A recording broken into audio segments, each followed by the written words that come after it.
प्रकाश संश्लेषण के बारे में। इससे प्रीवियस क्लास में हमने आपको वास्कोत्सर्जन के बारे में पढ़ाया था। तो आपने क्या देखा वास्कोत्सर्जन के बारे में कि पेड़ पौधे में जो पत्तियां होता है, पत्तियों में क्या होते हैं, काला काला करके जो धब्बा होता है उसे हम लोग क्लोरोप्लास्ट कहते हैं।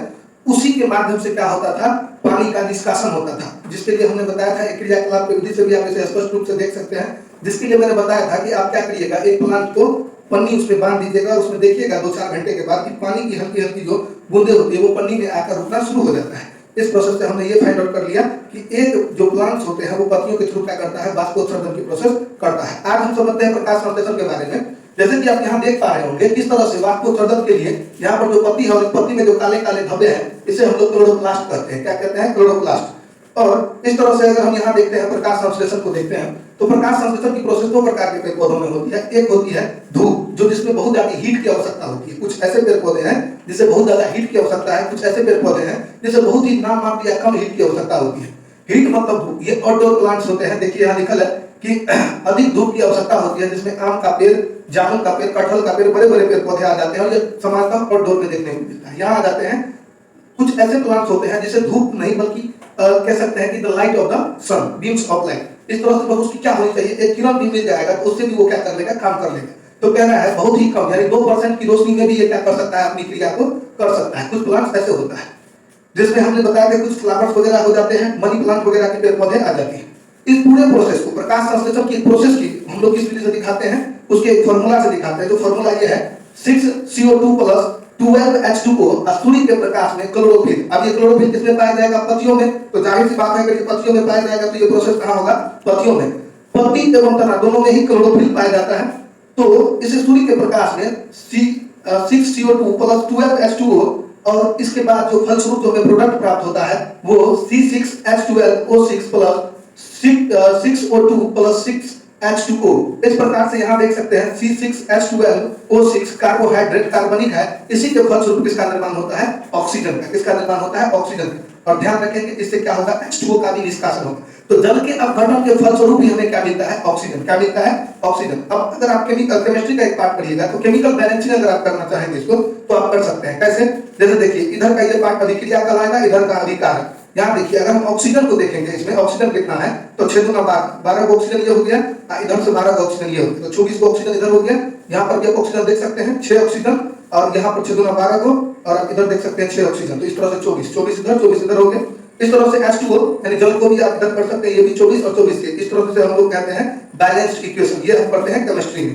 अब थोड़ा सा यहाँ ध्यान देंगे, ऑक्सीजन का निर्माण जल के अपघटन से, यानी वाष्पोत्सर्जन की जो प्रोसेस होती है उसी प्रोसेस के अपघटन यानी जल के टूटने से किसका निर्माण होता है, ऑक्सीजन। और एक चीज ध्यान रखेंगे, CO2 का उपचयन कौन करता है, प्लांट्स वगैरह, जबकि हम लोग इसका अपचयन नहीं कर सकते हैं, हम लोग O2 का करते हैं।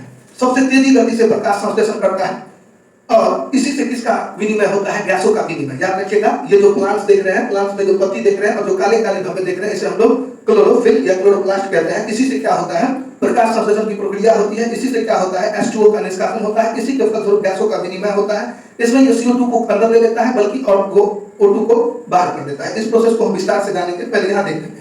तो प्रकाश संश्लेषण के लिए सबसे अधिक सूर्य के प्रकाश में हमें किस रंगों की आवश्यकता होती है, तो लाल रंग। ध्यान रखेंगे प्रकाश के जो किरण होती है पेड़ पौधों को, पत्तियों को खाना बनाने के लिए, प्रकाश संश्लेषण की प्रोसेस करने के लिए सबसे अधिक क्या चीज की आवश्यकता होगी, तो हम लोग कहेंगे लाल रंग की। ठीक है ना। उसके बाद इसे हम एक सीक्वेंस में दिखा सकते हैं, लाल रंग, नीला और फिर बैगनी। ठीक है, यहाँ ध्यान देंगे किस तरह से एक प्लांट्स में यहाँ देखेंगे जो पत्ती है उस पत्ती से देखिए जितना भी देख रहे हैं ब्लैक ब्लैक, इसे हम छिद्र कहते हैं। ये क्या है, छिद्र। छिद्र को हम लोग रंध्र या स्टोमाटा, इसे छिद्र को रंध्र या स्टोमाटा कहते हैं।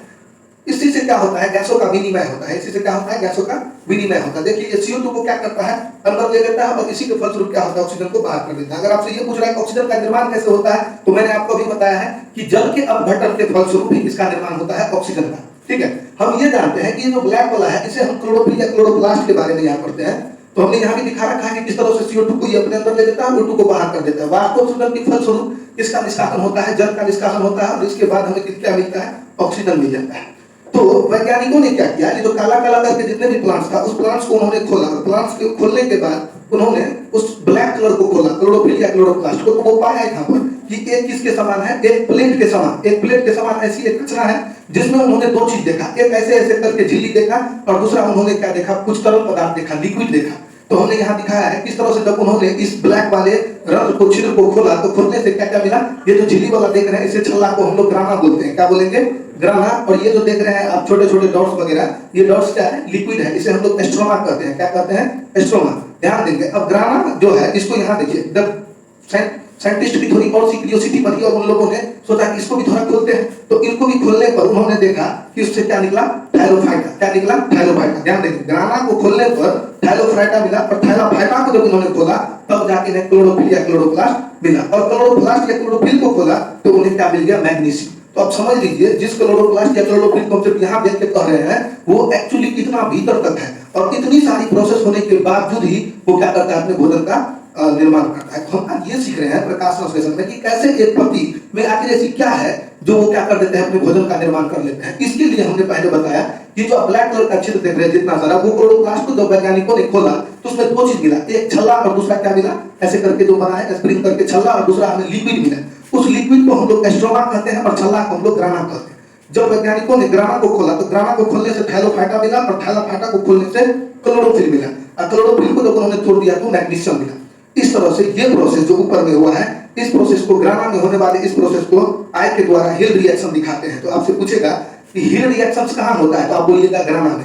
पत्तियों के किस भाग में हिल रिएक्शंस होता है, तो आप बताइएगा ग्राना में। ठीक है ना? तो ग्राना में कहते हैं, ग्राना में होने वाले इसी रिएक्शंस को हिल रिएक्शन कहते हैं। तो बताइए हिल रिएक्शन के फलस्वरूप क्या होता है, यानी हिल रिएक्शंस कैसे होता है? तो प्रकाश संश्लेषण की क्रिया से होता है। प्रकाश संश्लेषण की जो प्रोसेस है वो हिल रिएक्शन के ही थ्रू होता है। ठीक है? और इसी के थ्रू वो क्या करता है? भोजन का निर्माण करता है। लेकिन जैसे कि यहाँ लिक्विड देख रहे हैं, लिक्विड में एस्ट्रोमा है, तो ये भी कुछ ना कुछ करेगा। तो कह रहे हैं एस्ट्रोमा में होने वाले रिएक्शन को डार्क रिएक्शंस कहते हैं। तो एस्ट्रोमा में डार्क रिएक्शन होता है, इसके फलस्वरूप ऑक्सीजन का निष्कासन होता है, और जबकि ग्राना में जो आई बराबर हिल रिएक्शन होता है तो इसके फलस्वरूप प्रकाश संश्लेषण की प्रोसेस होती है, इसी के थ्रू हिल रिएक्शंस होती है। ठीक है? और फिर जाके प्लांट्स वगैरह अपना भोजन बनाते हैं। आई होप आप इसे आप समझ गए हैं। मिलते हैं।